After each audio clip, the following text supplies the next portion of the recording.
ꯑꯍꯥꯟꯕꯃꯛꯇꯗ ꯑꯩꯅ ꯏꯔꯝꯗꯝ ꯁꯅꯥꯂꯩꯕꯥꯛ ꯀꯪꯂꯩꯄꯥꯛ ꯃꯅꯤꯄꯨꯔꯁꯤꯗ ꯂꯩꯔꯤꯕ ꯂꯣꯜ ꯃꯩꯄꯨ ꯅꯨꯡꯁꯤꯖꯕ ꯑꯍꯜ ꯂꯃꯟ ꯃꯔꯨꯞ ꯃꯄꯥꯡ ꯁꯥꯇ꯭ꯔ ꯁꯥꯇ꯭ꯔꯤ ꯈ꯭ꯋꯥꯏ ꯈꯨꯗꯤꯡꯃꯛꯄꯨ ꯏꯀꯥꯏ ꯈꯨꯝꯅꯕ ꯎꯠꯆꯔꯤ ꯑꯃꯗꯤ ꯃꯤꯇꯩ ꯃꯌꯦꯛ ꯇꯝꯕꯤꯕ ꯃꯇꯝꯗ ꯑꯇꯣꯞꯄ ꯂꯨꯞꯀꯤ ꯃꯤꯑꯣꯏꯁꯤꯡꯕꯨ ꯍꯔꯥꯎ ꯍꯔꯥꯎꯅ ꯇꯝꯕꯤꯕ ꯉꯝꯕ ꯂꯣꯏꯅꯕꯤꯕ ꯉꯝꯕ ꯃꯤꯁꯤꯡ ꯑꯗꯨꯕꯨꯁꯨ ꯑꯩꯍꯥꯛꯅ ꯏꯀꯥꯏ ꯈꯨꯝꯅꯕ ꯎꯠꯆꯔꯤ. First of all, I love all the persons who can teach Meitei Mayek with sympathy to other persons, and other organizations participated by those persons who participated with sympathy and to other persons with respect and for other organizations also. Ngasi nenejagadaba asi Meitei Mayekki mapung mayek khunung mayekki matangda chil hariba mayek asigi definition adi identification masi haidokpa matamda karam hakchangi part sing changi amadi changiba part sing aduda natana haidokpa matamda khaunikpra niktabra haibani singba adigi matangda nenejagadabani adudi ai hoji mathang hajaraklage ahanbada ngasi nenejagadaba asi serial number 357 adugi makha tarpani ngasi nenejagadabna serial number 358 haiba serial number asini and ahanbada still asi makhal mathang kaya thuna nainagi haibadong tang hajarake ahanbada first still haiba haidokpada khanaugi saru karam tawge haibama ani subadana chil haidok pham hakchangi kaya singadu kari no haibama mathangda chil haidok pagi mo mode of saying haidok matamda karamna tawge haibaduni mathangda chil gi wahan thodu kari no haibani mathangda magi khudam singado madu nainajagani nainajaba khudam asina 7.4 magi khudam sing asina 7.4 ni makhada lakjagadaba asina adudi ai huji ahan bagi matangdo amu haiba hojaraglage ahan bagi sidaide yembiu chil khudung ye consonant adi english taraga consonant kaure chil haidokpada khanaugi larynx ki mawong adi chil haidokpa matamda khanau's ke larynx do nik pho nikpra niktabra haibaduni number 1 da khau nikte larynx vocal cord unvibrate adi nikte haiba ani subida point number 2 jina khonjel thokte haibadi khau niktrabanina khonjel thokte haiba adudi yeiba figure jida amutang tabnei namtang yengsi sonda lerbe singsi hana mamang desu haijakre adugo sidaida khau nikte habja khau haiba jagaji khaunaoji sigi jaruksani larynx harisini ada khonjel thokte habjina khau niktragadi khonjel thoi haiba masigi maramdi kainanda wind from the lungs agi lakpa nungsit asina masidida phawralaga khonjen kurangban jida nikhala matungda khanau jinikla kadaineba adubu khonjen kurangban ji niktabanina khanau nikte haiba aduna chil haiba e gasi haidoku matamda mai asi haidoku matamda khau nikte khonjen thokte adugo mathangda amu ani subo 7.2 gi dida chil haidokpham hakchangi kaya adudi chil asi haidokpa matamda hakchangi karamba kaya sing organ sing vocal organ sing changi boge haibado amutang hajarake ahanbada yari adi ya sida leire mathak makha yari jina yagi manak na matham su makha da leire basini amasung lei changi lei habdi sida leire sina 13 14 15 sina leitoni sina lei aini adi mathangda ngaugi mamang thangba saruk sida leire basaruk si ngaugi sarukni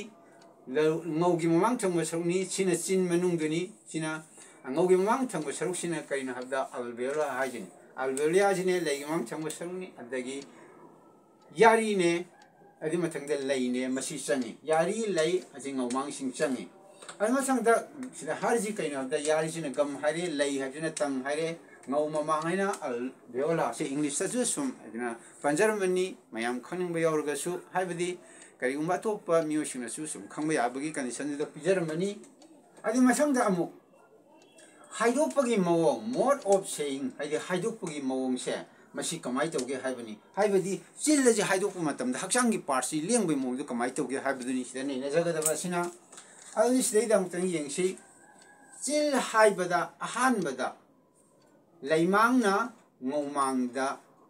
naksinna lei ngaugi mamangjina leimangjina leigi mamangjina ngomangda naksinna lei nungsit lambi thingi adi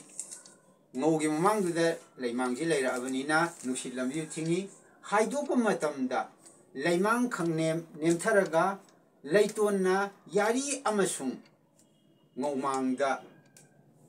namlaga nungsitpu chapna tapna saptuna thadu iya amkana hajage sil haibada ahanbada leimangna ngomangda nakchili haidi leigi mamang thangba saruksina ngaugi mamang thangba saruksida nakchillaga leigane ba hanu tangida nakchinaga lei nungsi lambi thingi aduna leigi mamang thangba sarukna ngaugi mamang je nakchallamnya nungsidagi lakadaba nungsise lambi je thingnane basi aduni sida nungsi lambi thingi haji masangda haidokpa matamda leimang khangnem nemtharaga haidi leigi mamang thangba ngaugi mamang thangba nakchalludo khangnem nemtharakadaba haitare khangnem nemtharaga leitona yarida amasung ngomangda namlaga leitonjina yari jida yamang yari mathak yari jida amasung ngomang jida namleraga namtharaga khangnem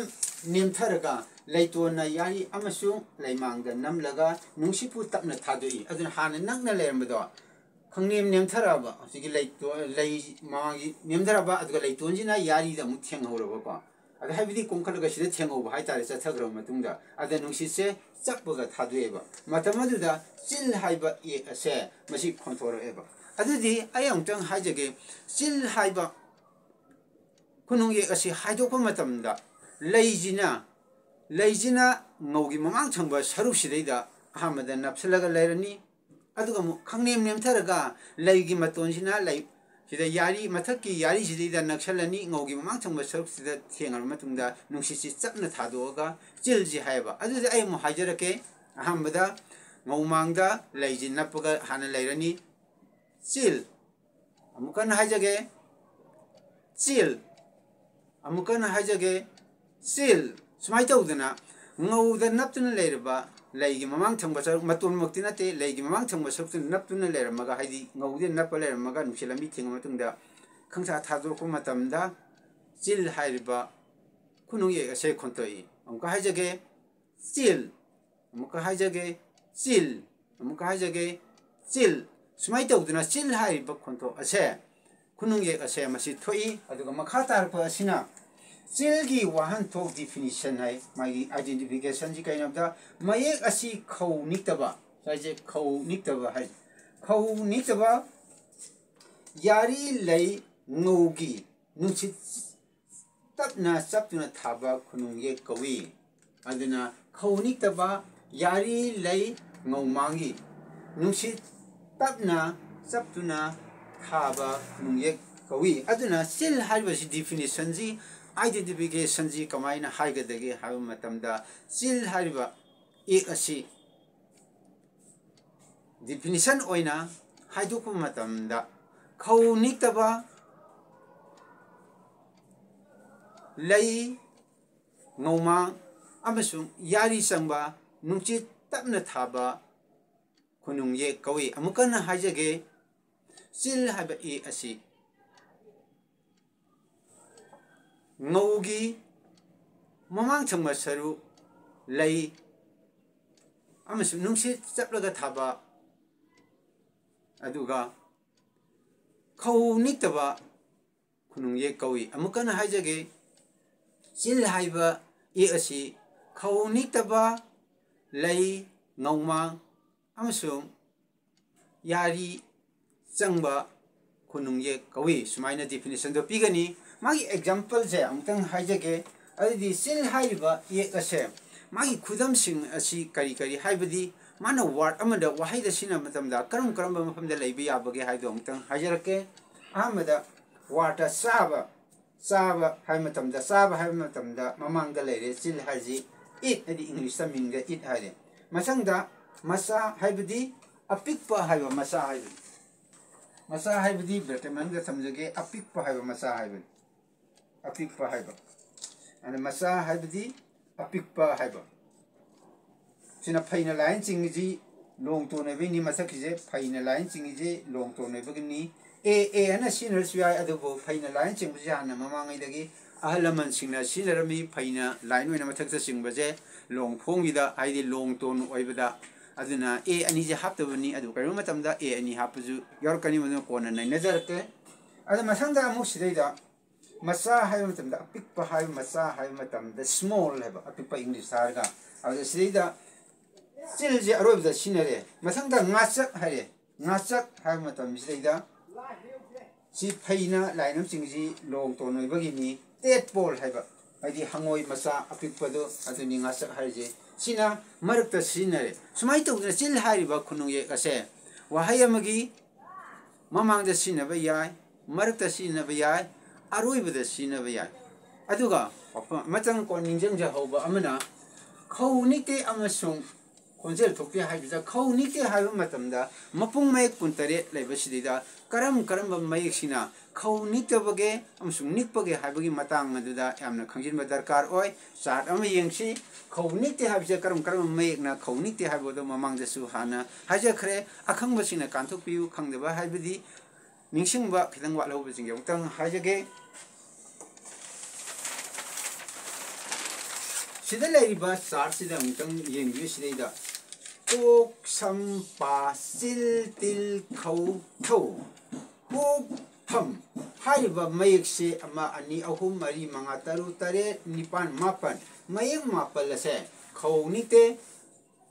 haibidi khonjel thokte aduma consonant makhal amani kok sam pa sil til khau thau hu pham haiba sing ase khauniktaba khonjel thoktaba mayek siniba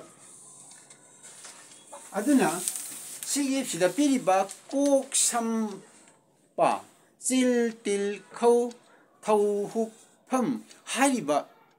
kunung mayek mapal ase mase khawni taba amsung khojel thok taba mayek singni sigi char sing asilida ningsing agana hena koi irai na khangmung amna bagi char nam uchabani kanagu miyo singna ma magi haijabu matung ina ningsing bada karisu kaide akoina sum ningsing jarpada haiba char da si ningsing jabani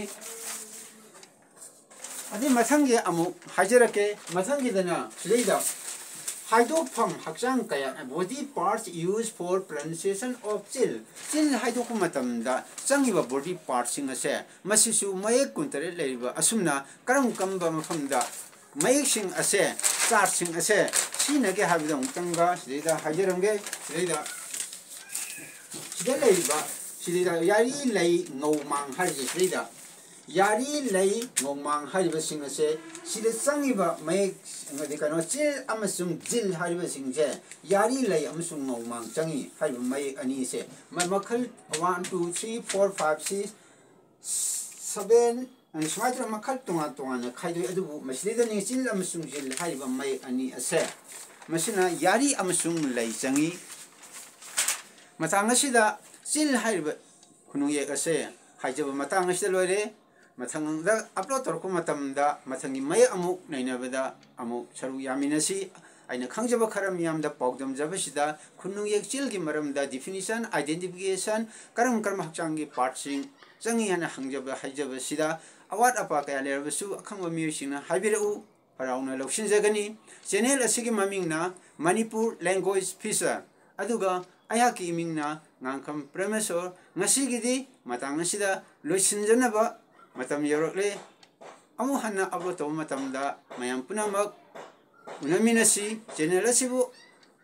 subscribe to view aduga mathang aina pijariba continuous by 357 358 and mathang live sumaina mamang desu continuous serial number se pijabani subscribe torgadi yamna nungai jagane na khali yengwini basingna ngasigidi matang asida losinjarage unamaku ikai khumnaba uchari